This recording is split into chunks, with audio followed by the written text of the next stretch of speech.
All right, music fans, welcome back. Harmless Dave here talking about real music in real time for real people just like you and just like me. The band Kansas has dropped a new live version of the song Portrait He Knew, which I pretty much think is a song about Jesus, if you listen to the lyrics. That's really not that controversial, but you say it out loud and it sounds a little, oh no, he's getting a little weird on us here. No, I think that's what the song is about. If you listen to the lyrics, it always intrigued me. Who is this guy who knew, and then he was here and then he died. And so, yeah, that's what I think the song is about. Kerry Livgren, who at the time was really wrestling with his own faith and spirituality, put that on paper, and Steve Walsh sang it to perfection. Just a brilliant, brilliant song. Well, anyway, the current version of the band has released a live version of it, and they've been cranking out these live albums. They did one for Left Overture. They call it Live and Beyond. Now they're doing it for Point of No Return, Live and Beyond. Portrait, by the way, is one of those songs that could be or should be on the radio alongside tunes like Carry On Wayward Son, which are way overplayed. In fact, Carry On Wayward Son, last time I checked, was the most played classic rock song for a number of years running, and deservedly so. The vocal performance, the song itself, second to none, few songs, and can top that. And Steve Walsh, you can argue that Steve Walsh was the greatest vocalist ever, and I will sit there and nod my head, just like when people say Lou Gramm or Jimmy Jamison or Steve Perry. There are others that I'm omitting, but I'm just saying for the sake of argument, those names, so people know where I'm going with this. I'm not dogmatic. I can listen to somebody and say, you know what, I can see why you would think they're the best vocalist. Sammy Hagar, some people think, just especially in his prime, absolutely amazing, could do pretty much anything, as far as climbing the ladder and getting up there. Steve Walsh, though, when you go back and listen to his version from the Two for the Show album, and I did this, I was inspired to do this because I hadn't listened to it in a while. And you've got that sinister backing vocal of Robbie Steinhardt, who just, the contrast between those two voices, it's just so amazing to hear those two guys.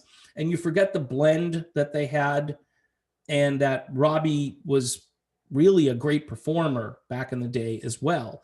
But then you just hear Steve Walsh almost toying with the song compared to the version today, which almost seems like a struggle. And I don't, look, you can disagree with me on this. I'm not trying to pile on or anything, but I'm trying to just focus on Steve Walsh, quite honestly, because Steve Walsh was just so good. And people forget how good he was. And those albums, Left Overture, Point of No Return, Monolith, I mean, those were albums that were very artistic. They were proggy, but they had elements that were very listenable. So you could get a prog fan to listen to Kansas. You could get a pop fan to listen to Kansas. Just a straight up rock and roll fan who isn't into genres or styles or whatever would listen to Kansas and say, hey, these guys are really talented, and as the years have gone by, you realize just how good we used to have it in those days. And we would complain, oh, Kansas, they should come out with another album, hurry up. I remember those days where it was like, these guys, it's been like 2 years, where's their new album? And then obviously in the early 80s, they had a bit of a falling out. Steve Walsh leaves, and John Elefante comes in, who ended up being a very good singer. But that sound from the 70s had eventually kind of worn itself out, and they were trying to reinvent themselves, and they did to some degree. But when you go back to 1977 and 1978, you've got a band running at full strength. You've got one of the great rock vocalists of all time. You've got one of the best songwriters in a rock band ever who challenged you, who didn't politicize things. He just challenged you. And he was concerned about really important stuff. And he wrote songs, I think, that were part of his own personal struggle. And he was just brilliant. Kerry Livgren is who I'm talking about. So this is more about how amazing Steve Walsh was as a vocalist, even up until the time where he quit Kansas. He was still hitting those notes. His voice had definitely aged. It had changed, but he never lost the energy. He never, I don't think they played anything a step down. Maybe they did. I don't know. I don't think they put out a lot of live stuff. You'd have to go back and maybe find some videos on YouTube of live performances. But I was always impressed with his professionalism, the way he took care of himself. But I think singing those songs and being that soaring tenor year after year and having to hit those notes takes a lot out of you. I mean, ask Steve Perry. Obviously, it happened to him. And there are other vocalists who just aren't able to do what they used to do. But Steve Walsh was a very unusual specimen. We'll say that. He had really good genes. And for a long time, you know, for years, he came back to Kansas after he left and again, kind of revitalized the brand to some degree. And yes, I know from what I've heard, things weren't really great when he left as far as his relationships with people. That's what I've heard. I don't know if it's true.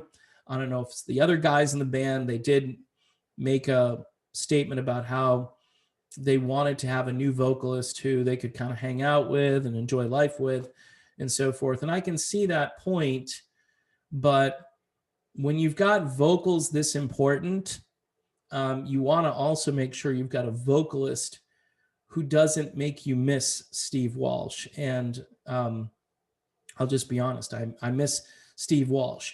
The newer recordings of this music as well tend to clean up a lot of the imperfections. It's more of a digital, sanitized quality. The Two for the Show live album makes you feel like the two women who are cleaning up after the band finishes. They're on the album cover, if you remember reading the Kansas program. By the way, that program would be cool to have now, wouldn't it? And you feel like you're right there, you know, of course, when the band is actually on stage and not afterwards where you're cleaning stuff up. You leave those programs behind and I'd be like picking them off the seats and, you know, putting them in the trunk of my car and then, you know, auctioning them off on eBay, you know, 50 years later, whatever. So no, I'm kidding. It's just a joke. I wouldn't do that. I wouldn't even back in those days, you were like, it's just a program. It's not valuable. Who cares? You know, and now you're like, hey, a program, that's got to be worth some money. So in any event, big fan of Steve Walsh. Just go back and listen to Two for the Show. You'll hear the energy. You'll hear the warmth. You'll hear the imperfections, which I think are really important.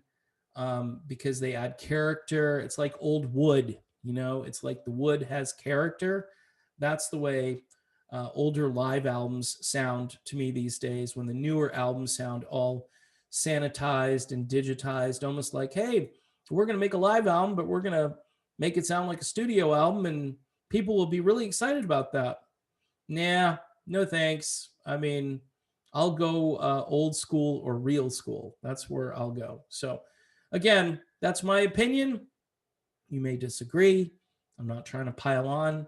I'm just trying to maybe state the obvious. And I know a lot of people probably think the same thing. Or if you don't, I get it. You're a cheerleader for the new band, and that's cool. That's fine. They put out some interesting new material. But man, oh man, the old classic Kansas and Steve Walsh, Robbie Steinhardt, doesn't get much better than that.